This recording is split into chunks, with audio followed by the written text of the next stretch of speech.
Hello and welcome to my channel. Today I want to set up my new bullet journal for 2019 and show you my Kawaii and simple bullet journal method. I started bullet journaling in 2017 with this one here, and I almost managed to finish it perfectly by the end of the year except for 1 week. So I have to put the last week of 2018 in my new bullet journal, and I'm gonna do this today and show you my weekly setup too. So the first step for me to set up my new bullet journal will be to Kawaii-fy it or to KiraKira-fy it, and for this I'm gonna need a cute sticker.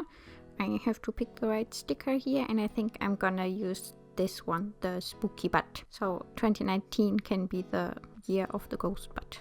Okay, beautiful. And now let's take care of the inside. On one of the first pages is something to put your name and address. I doodled this little something here. This is me with my bullet journal. Even the spooky butt and everything is on it.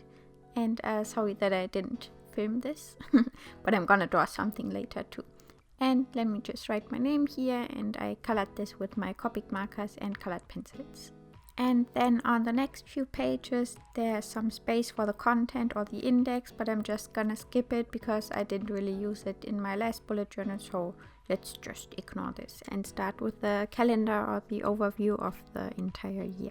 And what we're gonna need are some cute pens. I like to use colorful pens, and also some cute washi tapes. I have a little selection here in my pushing planter, and these are the ones that I'm going to use today.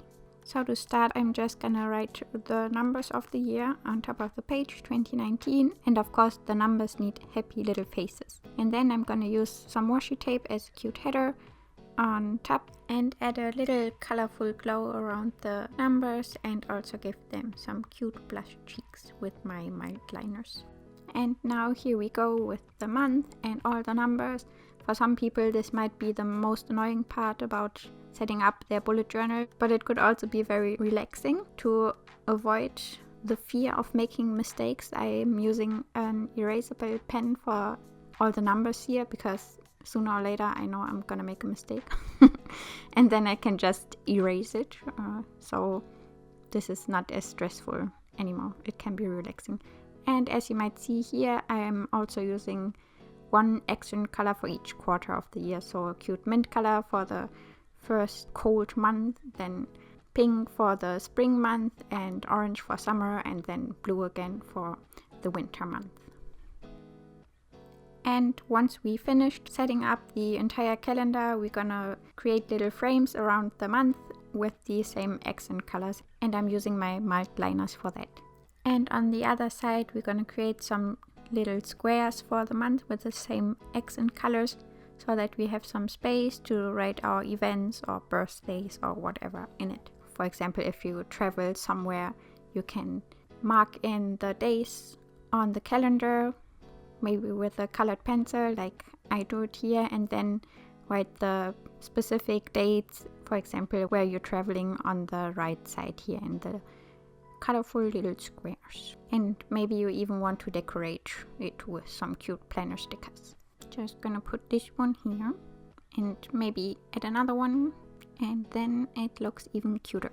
So now we finished the most complicated part of the yearly setup. Now I'm gonna set up a second page for my travel plans and for my conventions, like comic conventions and anime conventions. I know that's not relatable to everyone, but you can set up a page for the big to-dos of the year, maybe. So you could really use this page for any kind of events or bigger tasks, and then you can just put an event on top and add some points for each task that you have to do for this event, and then also write down the dates of the events, or also you can write down dates for deadlines and stuff like that. Now I'm gonna set up some pages for ideas, for example product ideas. I'm a little small business potato, so I need some space for my product ideas. And because I have a lot of ideas, I'm gonna need 2 pages for this, and I'm just gonna use the same washi tape for both spreads. And then I'm also creating a little section for doodle ideas and for video ideas, and I'm just gonna use the washi tape as a header again and put 2 cute stickers in the corners. And now let's move on to my weekly setups. For me it's pretty much the same each week except for a different washi tape on top and different colors. So I don't really do like monthly themes for my bullet journal. I just switch it up every week by using different colors or different washi tape, and I try to match it to the season somehow. So on the left side I'm setting up my to-do list for the week, and I also have a little calendar for the week. The squares are supposed to be 12 dots by 6 dots, but I messed it up a little bit, so please ignore that. And then on the right side it's my little good noodle chart, so it's kind of like a habit tracker but not so strict. So instead of tracking your habits like every day of the month, you just give yourself some stars, some good noodle stars if you've done something that you want to keep track of. For example, I want to draw every day, then if I draw that day I get a star. Or for other things like creating, like making videos or business. So mine are drawing, creating, business, and then fun time, because you should give yourself a star for doing something nice too, because you have to take care of yourself and have some fun as well. And then fit goals is just working out, and chores, yeah, are chores, and you deserve stars for that too. So yeah, that's an overview of my weekly setup, the to-do list on the left side, then the little calendar, my good noodle chart, and then there's also some space for journaling. I always try to pick only 2 colors per week and try to match it to the washi tape or to the season. And here is some space for journaling, so I always put like a little tiny drawing on one side, and then when there's like a happy memory or I did something fun, then I write it in one color, and then if there's a sad memory I write it in another color. And then I also have like a mood tracker somehow. So if there's a lot of blue, then I know it's been a blue week, and if there's a lot of pink, then it's been a happy week. And what I also started doing about a year ago is that I write down the song that I've listened to the most in this specific week, because songs always take you back, and I like to keep track of all the memories, and then you also have a matching soundtrack for your memories. And then next up is the overview for the month. It's like a major to-do list for the entire month. So I have a to-do list, and then there's also don't forget for deadlines and stuff like that. Then there's also trips, like my wanna do trips, and because I'm a small business potato, I also need a section for what I have to order for my shop soon. And sometimes when there's a lot going on during a month, I also create a calendar overview for the month, and then I can plan like my wanna do trips more specifically.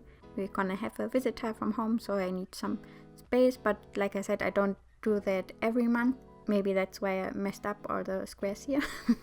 So please ignore that. Once I filled in all the days of the month, I create a little wanna do list on the right side with all the day trips I want to do during the month, and then I can fill it into the specific dates. And if there's like an event or something special, I also decorate the days with some cute planner stickers, for example my birthday. So that's for the monthly setup. When I flipped through all the pages, I noticed that I didn't like the back side of the yearly overview, because it looks kind of sad when your journal starts with like a back side or something. So I thought maybe I can create a little illustration for the beginning of the journal, and I'm gonna draw it on this label sheet here. It's like a sticky label sheet that I use for my shop orders. I know not everyone has stuff like that at home, but you can use any paper you want and just glue it in. So I'm just doodling a little bullet journal character again and a happy little rainbow. I also wanted to use the label sheet because then I can use my Copic markers and all my pens without worrying about the bleed through, because it wouldn't look so nice if I have some color blobs in my calendar. Unfortunately, I messed up the colors. I picked the wrong blue for coloring in the rainbow, but it doesn't matter. It's still a cute little illustration, and it looks better than the backside of the calendar. And once I'm done, I'm just gonna cut it to the right size and round the corners a little bit, and then I can just peel off this sticky label, and ta-da, you have a cute title illustration for your bullet journal without messing up the calendar. So here's the final flip through of my 2019 bullet journal setup. I hope you enjoyed this video.